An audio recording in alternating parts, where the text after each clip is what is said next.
facebook.com/TBPTX. Want to check out the fastest growing sport in the world? It's right here in Conroe, Texas, and it's roller derby. Conroe Roller Derby is a non-profit recreational league of women and men who want you to come and check out the fast-paced, hard-hitting game of roller derby. The Conroe Cutthroats practice at Rainbow Roller Rink on Tuesdays, Thursdays, and Sundays. You can find our game schedule and more information on our website, www.conroerollerderby.com. Thank you for listening to Lone Star Community Radio. This program was broadcasted and recorded live from the LSCR studios in downtown Conroe, Texas. Lone Star Community Radio is supported by listeners like you. Donate and sponsor today. For more information on getting involved with Lone Star Community Radio, contact us at lscrstudios@gmail.com or visit us online at www.irlonestar.com. You are listening to Lone Star Community Radio on 104.5 KCZW-LP Conroe and 106.1 KZCC-LP Conroe, and worldwide on irlonestar.com.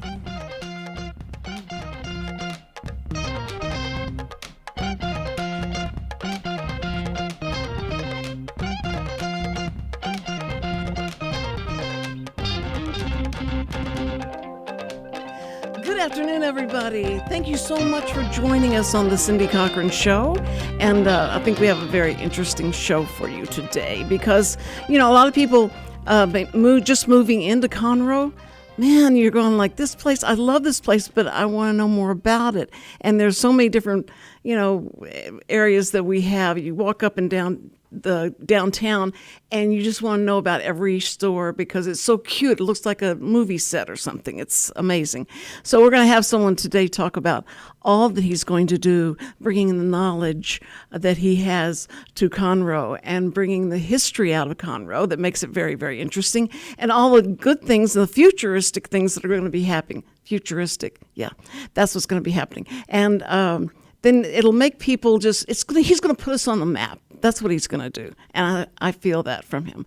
And listen, I got to, first of all, thank our sponsor, Wootton Financial Group. Thank you so much for being our sponsor. We love you so much. And they are an incredible team that's going to help calm your nerves about our weird taxing and all the stuff that's going on in the country. And it does kind of make you feel like, oh, am I going to have enough money for retirement? But yes, you will. If you go to someone like Chris Wootton and call them, and he'll be on at the end of the show. You'll get to hear Chris, and he's amazing. Such a good guy. And they are a fiduciary. And as we talked about yesterday, the three people that were here had no idea what a fiduciary meant. And I know it sounds like a weird thing that they are, but all that means is they put the client first, and that's who you want. You want that kind of guy and that kind of group. So hopefully you'll have all the information that you need is on our website, and the number to call and how to get in touch with them. And your first meeting with them is absolutely, no obligation. He wants to help educate you and tell you what he's going to be doing. So anyway, thank you for being the sponsor. And now, drum roll, please. Okay, there was a little rhythm with that, too. Okay, that was fine. We want to introduce you to Andrew Yousse. Am I saying the last name? You are, yes. Yousse, okay. I love that. I've called you everything. I don't know what else I called you, but it was Yousse. I realized, wait, Cindy, look at it. It's just Yousse. Yeah, why are you making a big deal out of it? And that's what I tell people. It's really the two letters U and C. Right. It's the two S's that throw people off, but it's UC. Yeah. Very simple. You see. Well, Andrew, thank you so much for being here. I know you are a busy guy. And he just had a 2-hour marathon speaking meeting with people. And that's so difficult because a lot of times, because of who you are, you're the public information guy. They're expecting you to say, give them all the information and all the knowledge that you have about it. Now, you just started this job, but you've been in and around Conroe. This is not a new place for you, right?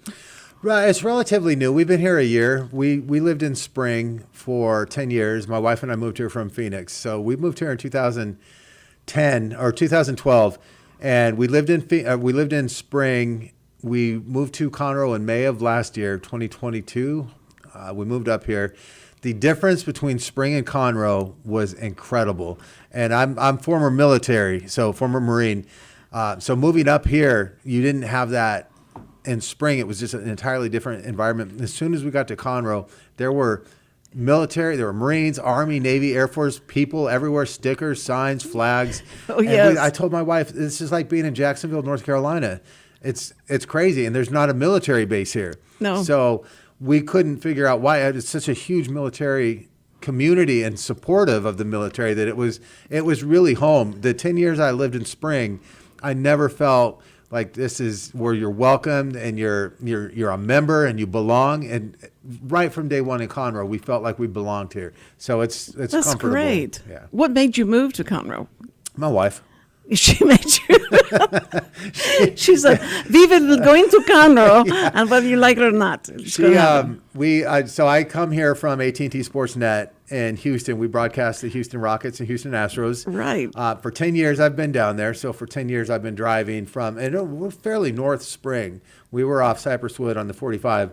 So it was a 45, 50-minute drive downtown every day to Minute Maid Park. You're looking at an hour. Coming home, it's an hour. Yeah. My wife works for Bally Sports. She's the director of media distribution for Bally Sports Networks in the Sinclair Broadcasting Group. Wow. She worked at the Disney facility there in the Woodlands. And so that's why we moved north, is so she was closer to home, or she was closer to work. And mainly because we have two kids, and we have a 6-year-old and a 1-year-old. And she wants to keep everything in the neighborhood. If there's an accident or a problem, she can go get our children. Right.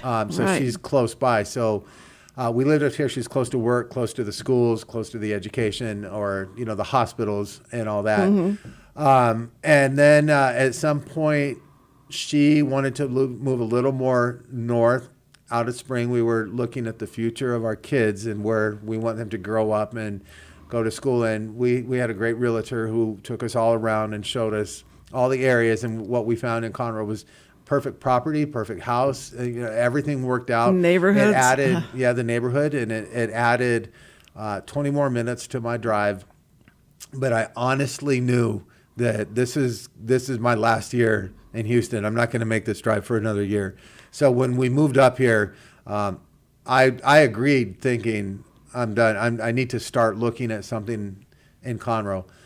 So we decided to move here. I don't want to say blindly because everything worked out, but I agreed I was like, I'll drive. So I spent another year driving the extra 20 minutes and I got used to it. It was not a big deal. You did. To get to Houston, it was only an extra 20 minutes from here? Well, not from here, from my original drive. So where I used to get on the Hardy and go to work. Yeah. As I'm coming home, I would hit that spot. That would be the halfway point. So at first, the first couple of months, you're hitting, this is where I used to exit to go home, and it's only the halfway point now. When we lived in Spring, we thought Conroe, we thought the 45, the Methodist, or even the Memorial Hermann Hospital where we had our first son, we thought that was like a day trip. That was a long way away from Spring. And then I'm working in downtown Houston and driving by the Methodist. I'm almost home. I'm almost home. Man, that's so close. I love when they have those signs that goes, if you lived here, you'd be home by now. Yeah. Like, really? Yeah, okay, and I say, if I lived there, I'd be home by now. If I lived there. So you just kept moving north, and that's fine. And to be fair, we decided, we talked about it, obviously, husband and wife. It was a nighttime drive. The games were getting over at 11, 12, depending on where. If the Astros were playing in Oakland and they ended up going 15 innings, I'd be coming home at 2 a.m. But there's no traffic at 2 a.m. Well, you weren't working from Oakland. You were working from here. Right, so we would do the broadcast still from the facility. So no matter where the Astros were playing, if they're at home, obviously we're broadcasting from Minute Maid. If they're on the road, we're still doing pre and post. And in many cases, we were doing the entire game broadcast from downtown Houston. Man, Andrew, it's going to be great because you have all that knowledge of those guys. And so when we sit here and speculate and talk about things we talk about, we can have you on and you can talk with knowledge about what goes on behind the scenes. Yeah. Because we love that. It's a lot. And I'll put this out there right now, and I'm having meetings. I'm learning the city hall life. I'm learning how the city runs. I've spent 10 years in sports, and prior to that, I spent morning television. When you're in it, when you're involved in television or the production broadcast of any kind, that's what your focus is. And you probably know as a host, right. Your pre-pro, your pre-show, all that stuff you're doing to prepare for a show, you're in that. You're not really aware, and I know you have to be aware of, cultural and certain events, but you're preparing for your show. So you kind of tune out the rest of the world. And that's what I've been doing for 18 years. So coming to City Hall, this is all new to me. There's a water company. There's all this. What's a mud district? Yeah. No, I learned that.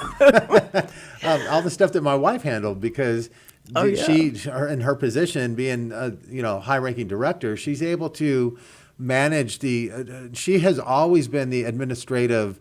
She can run a business. She can handle all the administrative stuff. She would keep me on task.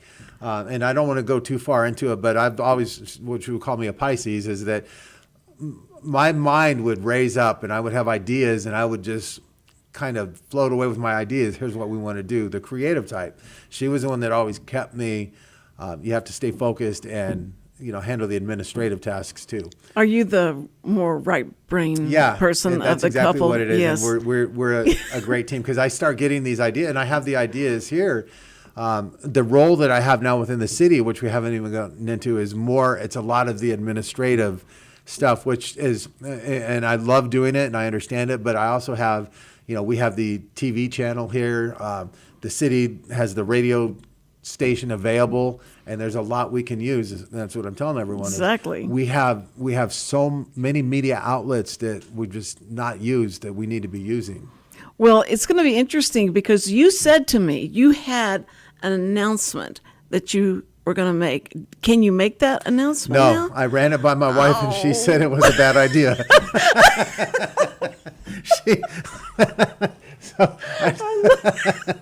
I love it. If you'd have told me that, I wouldn't have said anything. No. I knew that your wife hadn't agreed yet. And this is a husband and wife, and this is exactly what I was saying. I get these ideas, and I think this is great. This is going to be, huge. This is going to be viewers. There's going to be people watching.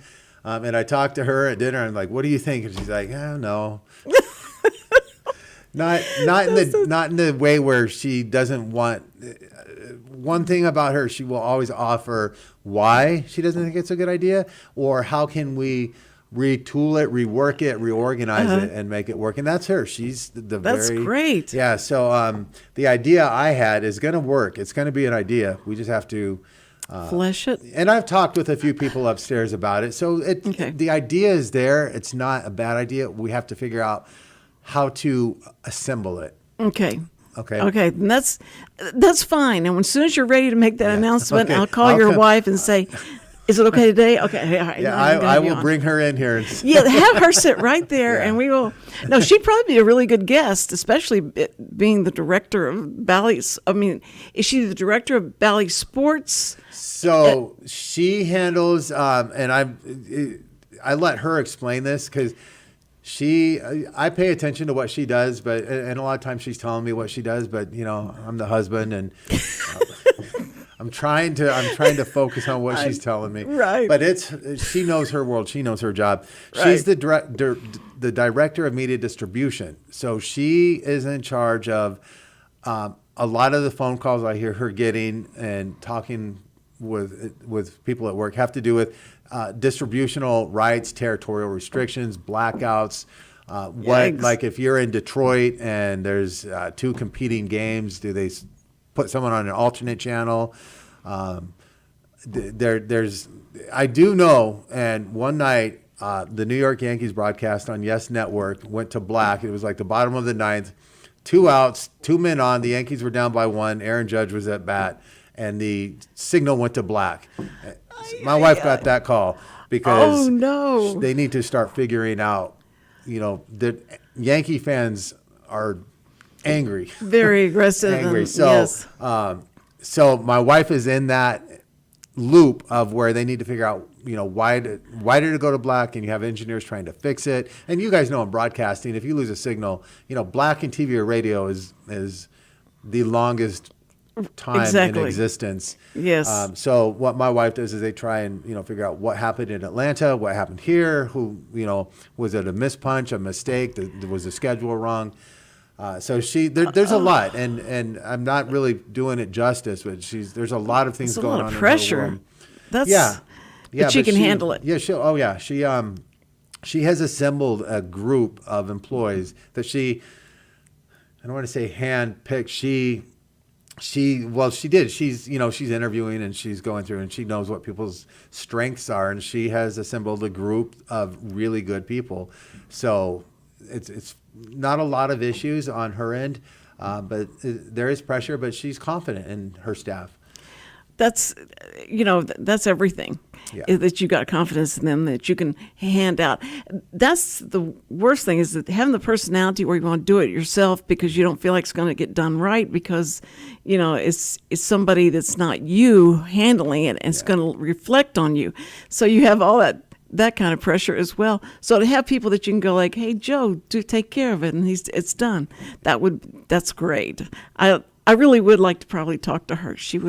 She'd make a great interview. Yeah, she'll come in and tell you what she does, and it probably has nothing to do with what I just told you. She can describe, like, she knows her job. Okay. That's her thing. And Right. we were talking before we went on air. People, if it's what you do and what you know, it's easy to talk about. Right. If Right. you don't know, and I'm just telling you from, over here, obviously I live with her, so I hear her on calls. Right. And I hear her talking to people.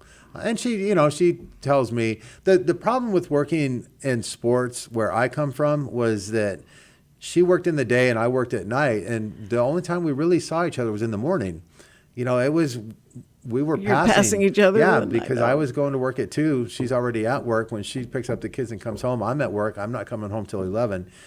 So that was, another one of the primary factors of wanting to get out of sports was I've got a 6-year-old and a 1-year-old, and I want to. Oh my word! I want to be a family person, right? And the other thing, which was what made this job such a blessing, was I want to know the community. I want to know the community my kids are growing up in. I want to know the community that we live in. I want to know the community that our neighbors are in. That how it's run, how it works, what our involvement should be, what our involvement has been, and in the past it has been nothing because we're working, and again, like I said, when you're in that production environment, you're in a bubble. That's true. And you're not.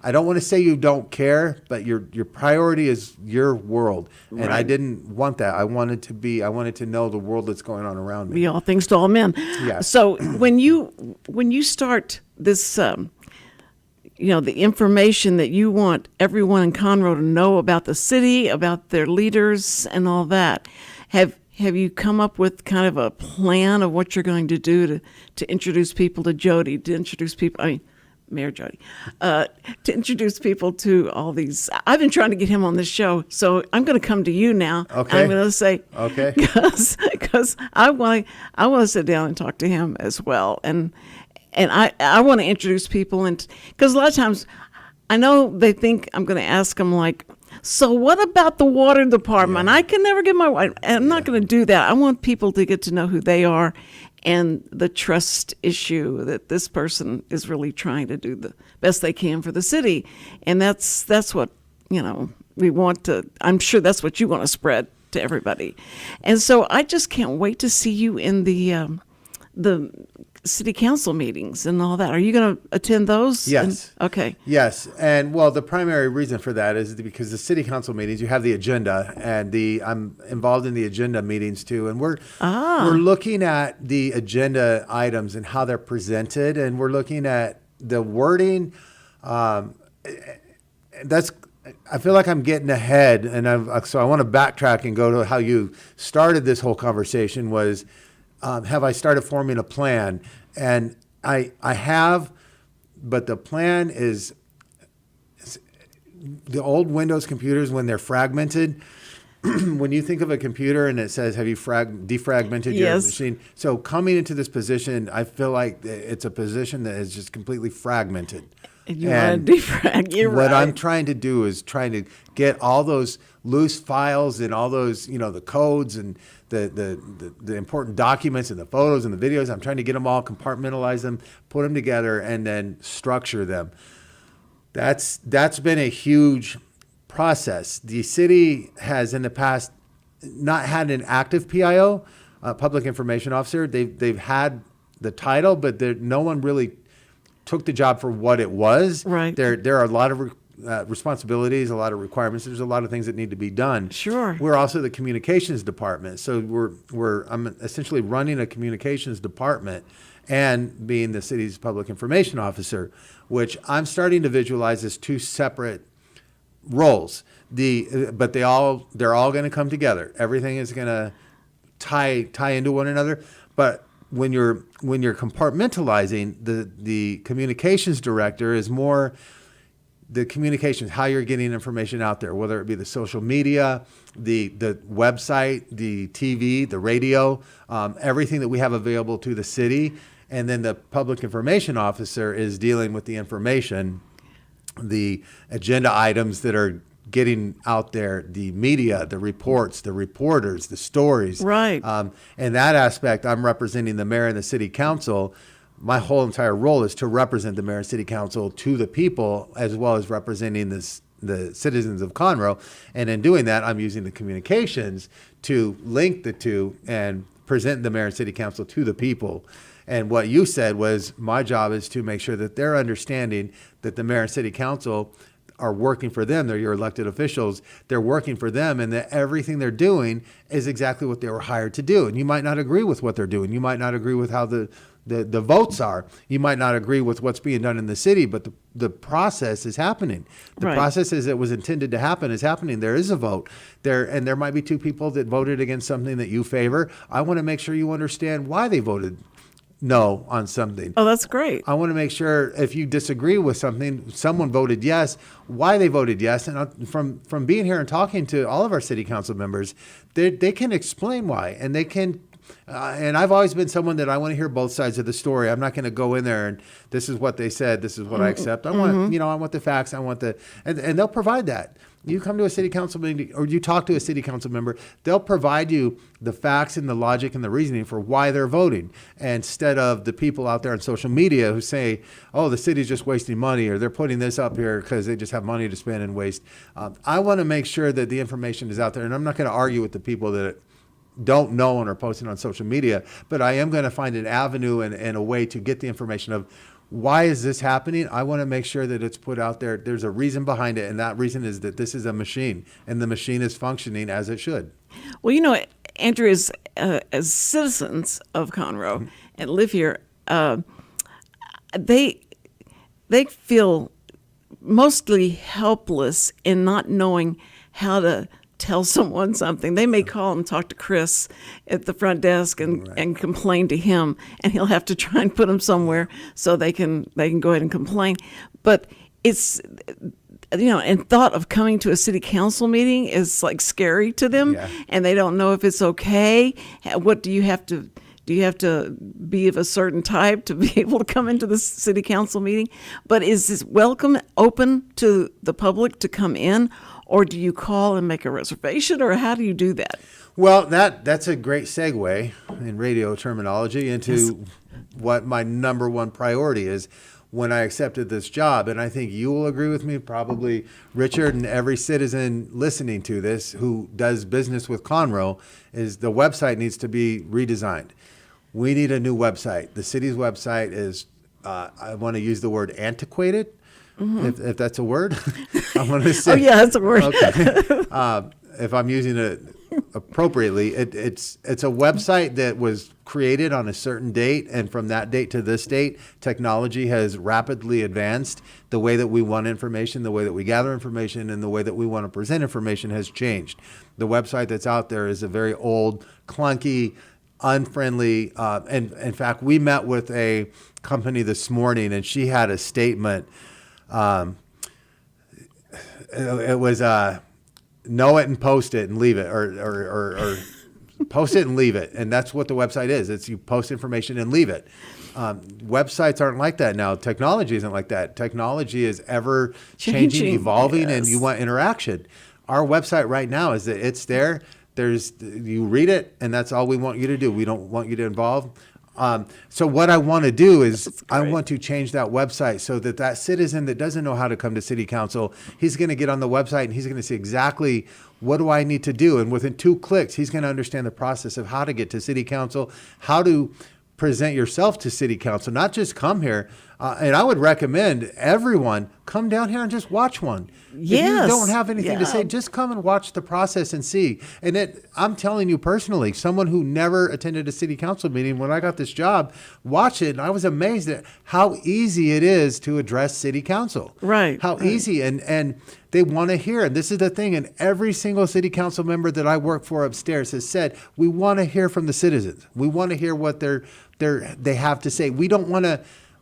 They're misled on social media. They don't have the answers. They're just putting stuff out there. And the problem is some people that aren't looking for facts are thinking that that's gold, Right. that's solid. Come down here and listen and understand the process. You'll be surprised. Well, sometimes there's things that happen, or there's a big boom somewhere, and they're trying to find out what was that, what happened, and they don't know where to go to find something like that out because they don't believe that there's someone overseeing that computer and sitting there watching it. Let me tell Miss, that was just so they feel very helpless in that sense. Like, who do I call? Call the police, 911. What was that?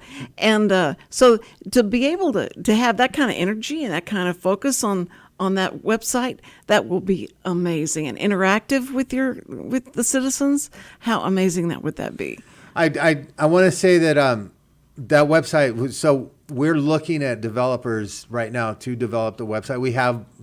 We just talked to the current developer, and obviously that their technology has advanced since what we have out there. But we're looking at developers, and the most important thing to me is the rapid response and alert system. And the story I told you about my wife, how she knew that the Yes Network went to black within seconds. She was alerted to that so they can start isolating the problem and fixing it. Right. That's what, and she was the one that always said, that's what the city needs.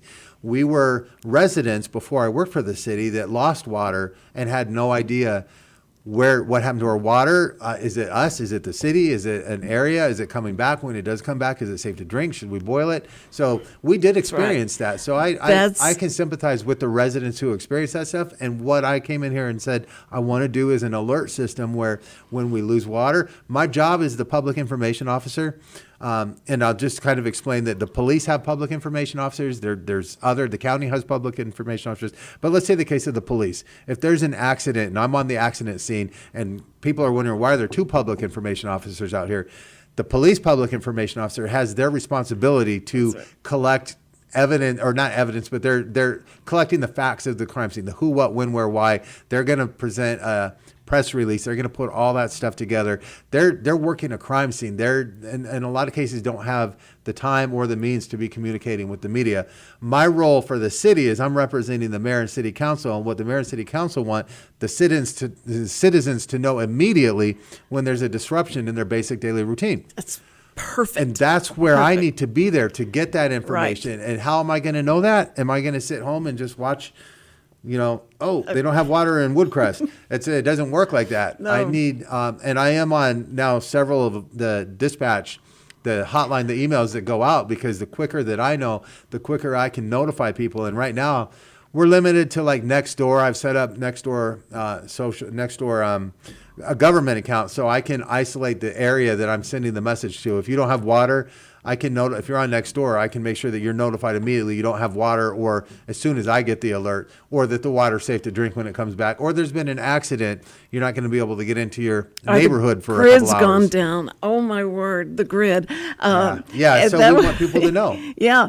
See, to promise and to give that service to the people who live around here, that's going to be, epic, because it's never happened before.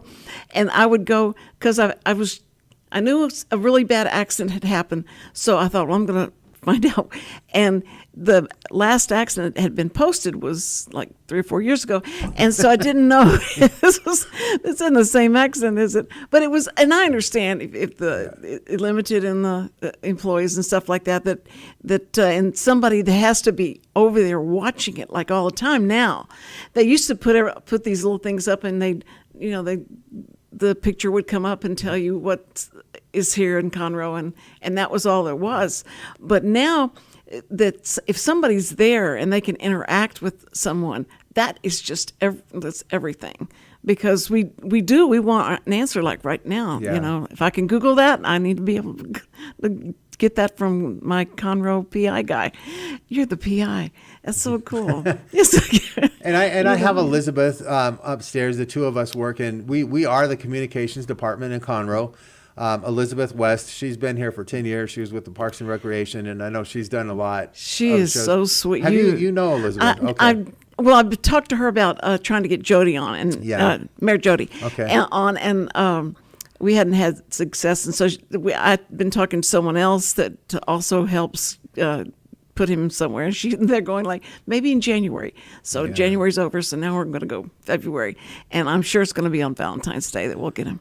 Well, if they're ducking you, then I'm going to have to duck you too. So. Oh, great! I hope we did this on the air, so it's like, see, I got it on the air now. You have to come on my show. I will do everything I can. And here's what I want to do as a public information officer: is I want to get.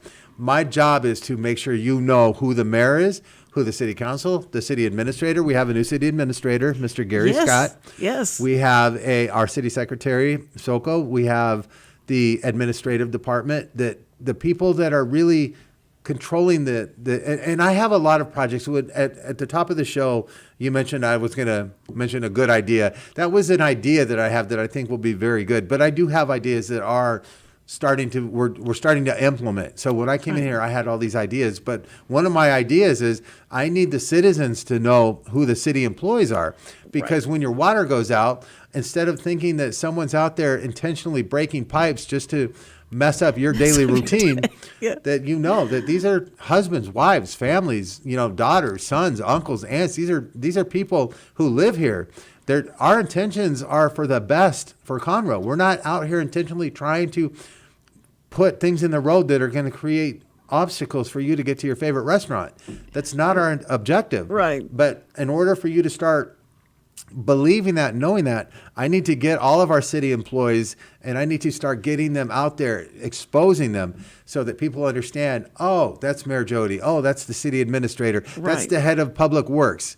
And here's the reason he's doing that. So my role is, and I don't want to get ahead of myself, but I feel that I'm fairly influential enough that I'm going to start getting these guys, come down, let's do the radio show. And that's a whole nother area of my job, is having the TV channel and the radio availability here. Exactly. That we need to use it. We need to start using it so that the citizens know who the city is. When I say the city, I'm talking about mayor, city council, administration, the parks, the public works, the recreation, the events, CEDC, the wonderful ladies up at CEDC who I just spent the last 2 hours talking with. So that's why my jaw is sore.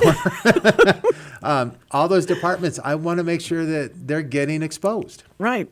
See, that's going to be great, because we're going to have a fully educated citizenry that will be able to talk to anyone about anything that's going on in Conroe. Now, do you? What other cities do you work with? Like, are you working in conjunction with Willis, with Montgomery, and all that, or is it just Conroe exclusively that you're going to be working with?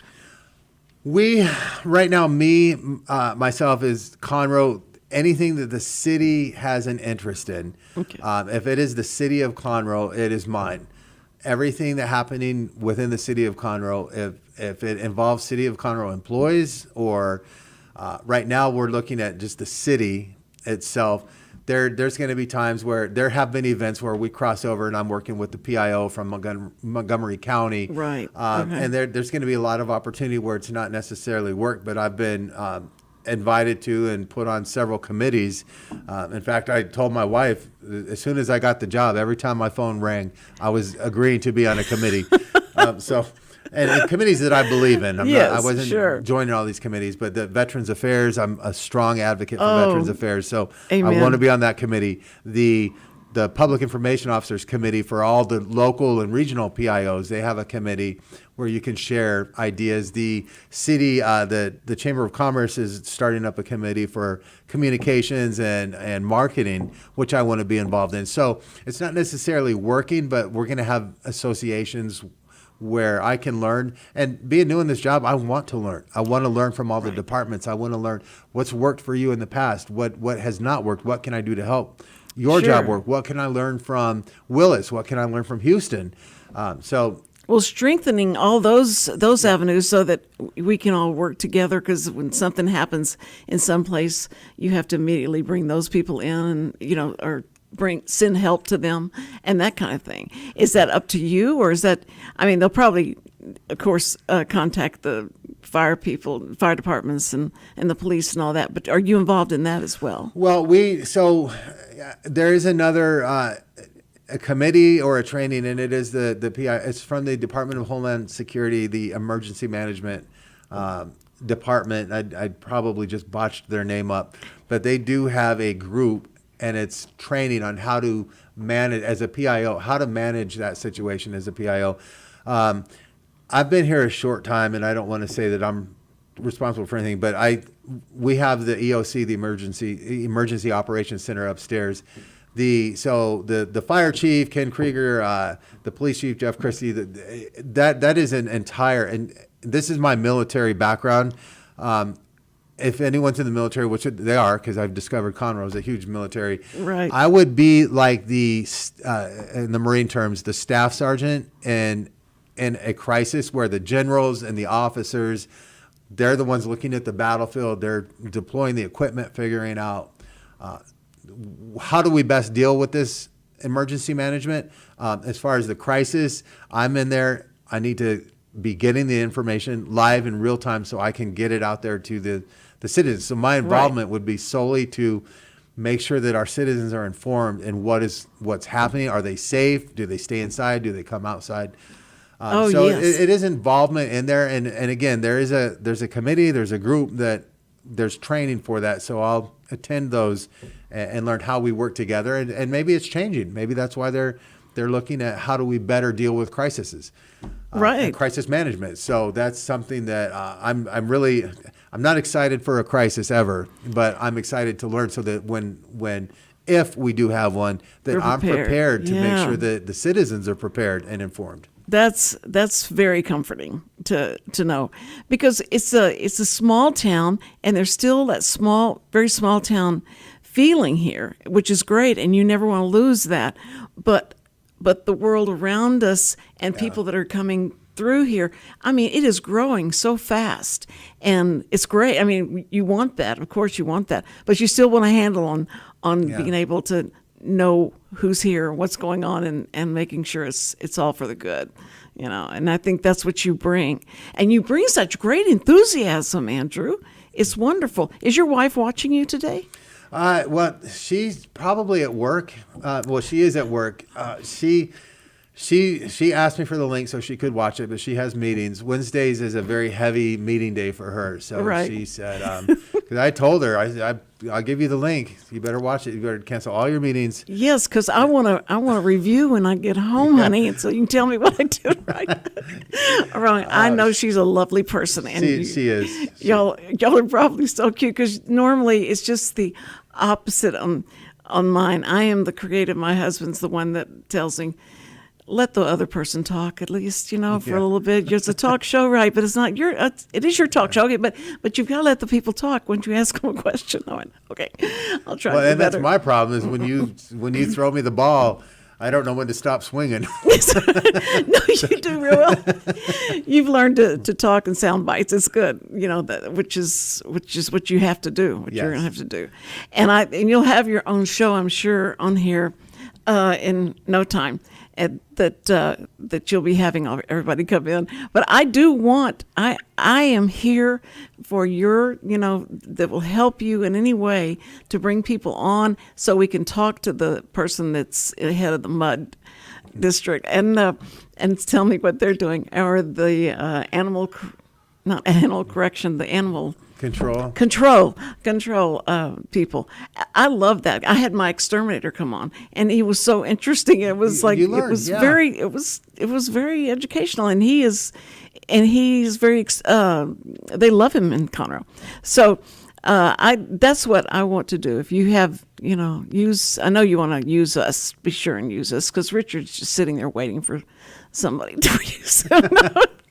No, he's so busy, and you've got a good guy there, and I would never say that to him personally, but now he's got it on tape that I've said Yeah. that, but he is, and he's done an amazing thing. I can't believe all the stuff that he has learned, and, because we were together over at when we were downtown on Main Street, and we were just learning how to put out a streaming, the streaming thing coming along and making sure we could handle it. And it's been amazing what we can do. And we're on so many platforms, but to do what you want to do and be able to, the people can turn on channel 12 and go, that's our channel. That's Conroe. That's us. And they see themselves and see the city and what's going on and all that.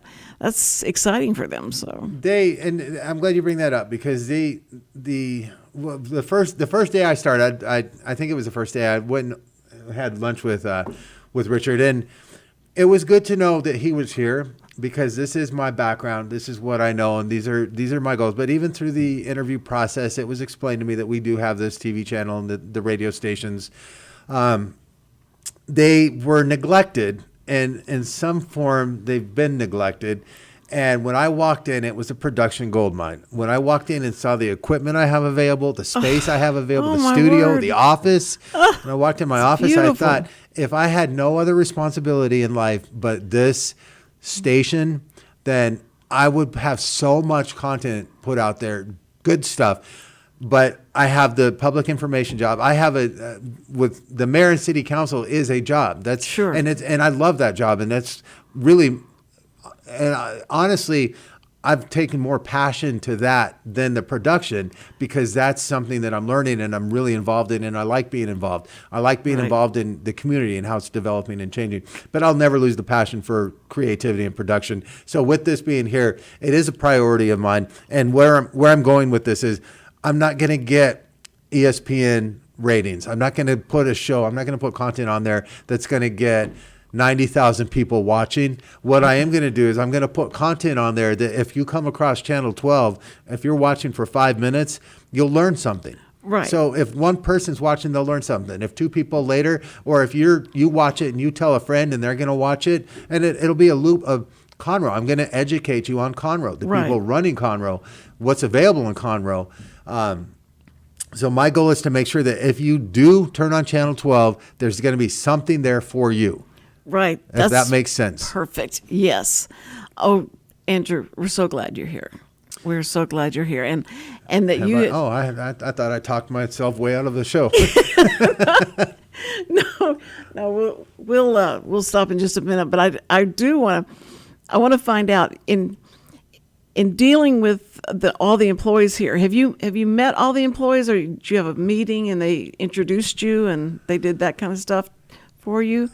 So I don't want to say when I started, I want to say that I meet 10 to 20 people a day, and still it's that traffic is heavy. So I'm meeting, a good 10 to 20 people a day, and you're meeting a lot of employees. Now, some I'm meeting over and over and over, so I'm becoming more familiar with their faces, their names, their jobs, their positions. Right. Obviously, the directors of each department I know well enough now that I interact with them, and you have to, because they're the ones that I need to get the message to. But I'm giving them my message in directors meetings and explaining, here's what we're doing. And keep in mind, I'm not filling a role that has been here. I'm developing a role. Yes, so that's right. I'm trying to communicate with them. They don't have the expectations yet of what it is that I'm doing, so I'm trying to communicate with them.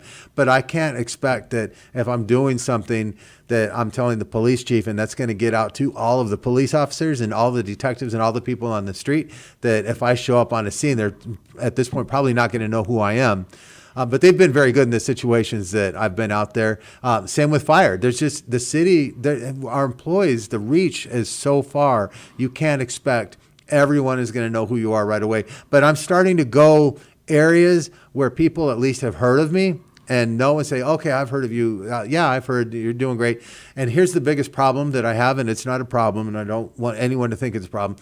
The first 2 weeks, I was doing a really good job letting people know I'm here. Here's my email. I'm available for you. Here's what I can do.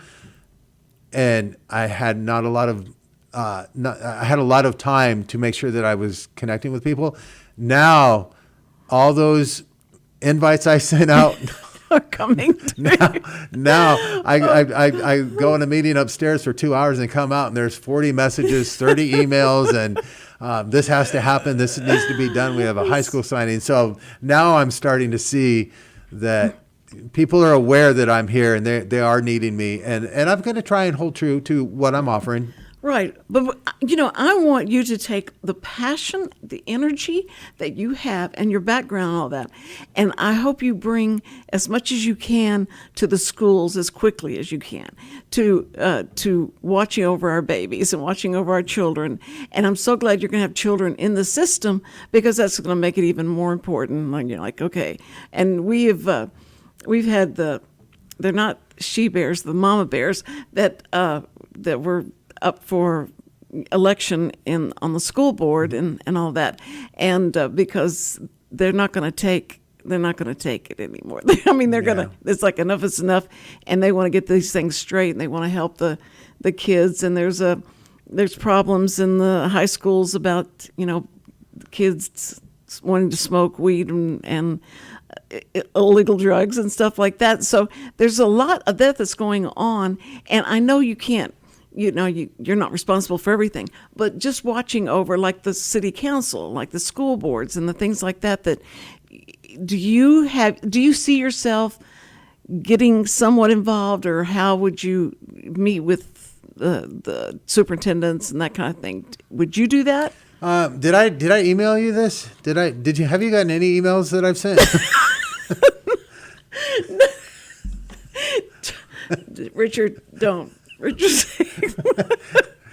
She doesn't even know how to get to the email. No, that's not true. Okay, so I don't think I put this in there, but I emailed you a brief bio and a couple of the highlights of what I want to cover in my first year. And I don't think I put this on there, but it's impressive that you're asking about it because I do have an answer for you.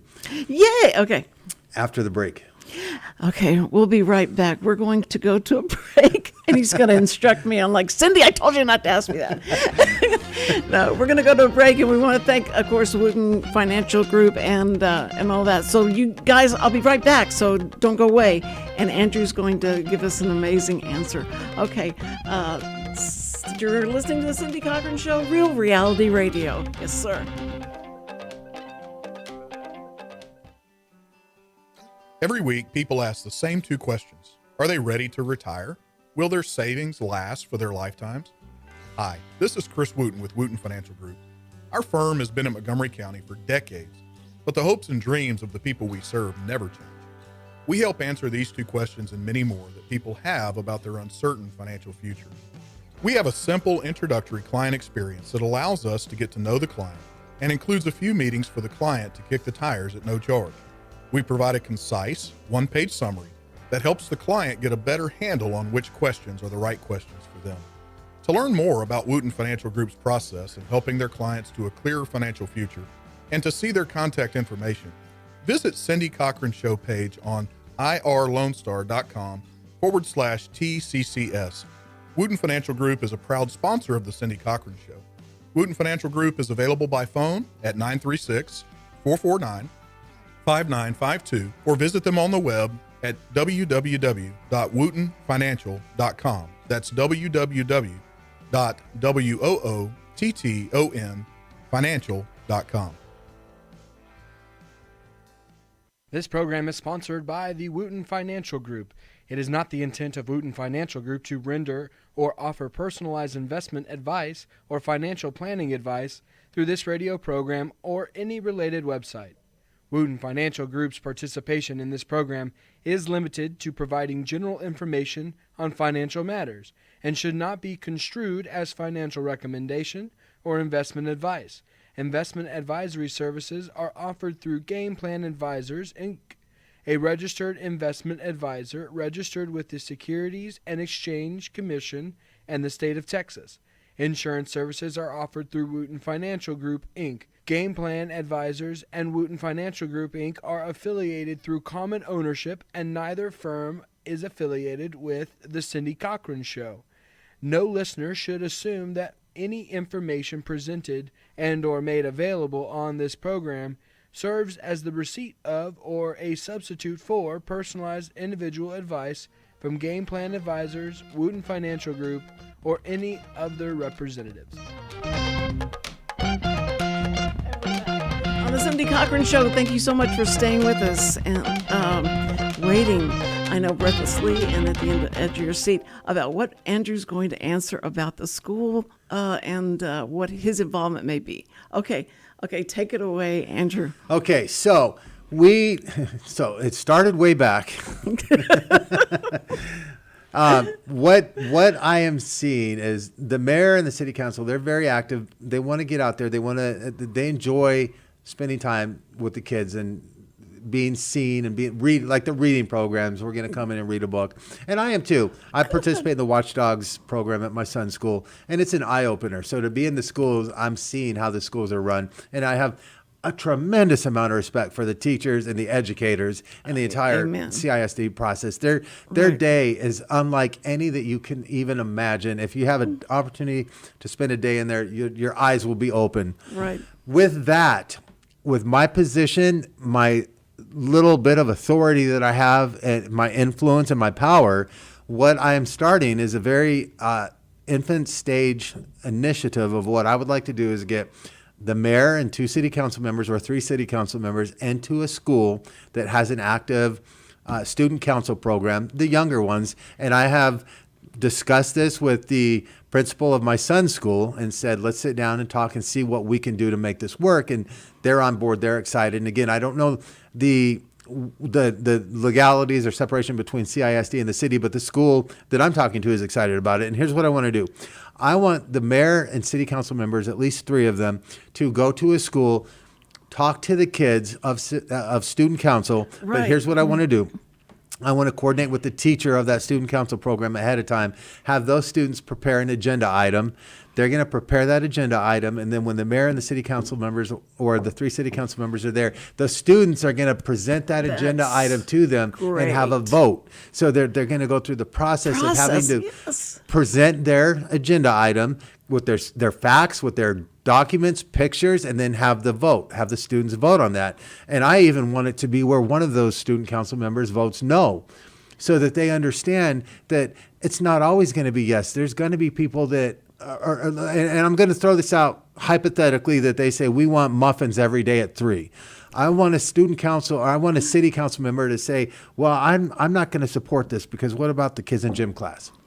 Right. What about the kids at recess that they can't have the muffin at 3? So to show them that you have an idea and an agenda item that you think is great and you're presenting it for vote, the vote's not always going to be 3-1, 2-0, 1-3. I mean, you're not always going to win. Now, I want the students to win their vote, but I want them to realize that because someone votes no doesn't mean they're a bad person. They have a reason for voting no, and they're going to present to you, this is why I voted no, and show you that's how the process works. And that's the system. Negotiate. And 2, it's funny because the superintendents would love for you to talk about bond issues, and if you teach the kids about bond issues and how to go home and tell their parents, be sure and vote for the bond issues.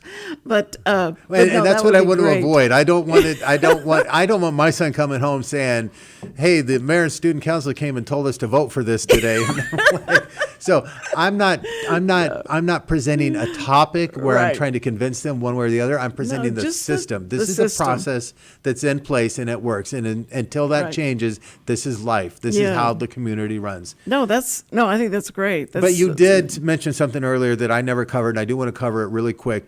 You can come to a city hall meeting. You can come before it starts. There's a form right at the front door. You can fill out that form and turn it in, and you can speak at that city hall meeting. You don't need anything. You don't have to have anything. You just have to come and present what you're there to speak about. It helps if you have PowerPoints. It helps if you have presentations, documents, literature, anything to support your case. Right. If you want something done and you show this is why I want it done, evidence. If you have any kind of supporting documentation, so you do diligence. They'll hear you. Yeah, the diligence. They will hear you and they'll understand you.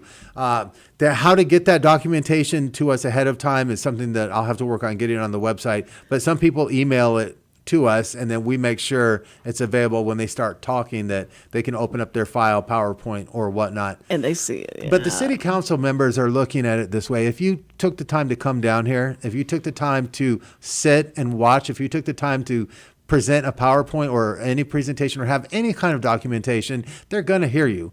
Right. They're going to listen to you because they respect that you're giving your time to change your community. In TV, when I worked at Channel 13, if you got one letter and they said whatever they said, they liked you, they didn't like you or whatever, they would say, we count that as 10,000 people feel the same way. So that's how they would, that's how they judged it, and that's what it's going to be like. And I just got and I know what this means. It means wrap it up. Okay, Andrew, I'm honored that you're here. Thank you so much for being on the show, and it was great. It was just, you're so enthusiastic and energetic, and I just know you are going to do great things for us. Thank you. Thank you for having me. I'll be back. I'll be back with the mayor right here. Right there. Okay. Yep. I love it. So good. Listen, tomorrow we've got Deanie and Jim Boy, and they are so amazing. They have 45 years among the two of them of serving and protecting this community and their community. And they've got stories, and they've got, So you've got to come see them and listen to them tomorrow. I love you guys, and we love our first responders. We love you so much, and even better, God bless you. And so I'm telling you, be here at the Cindy Cochran Show.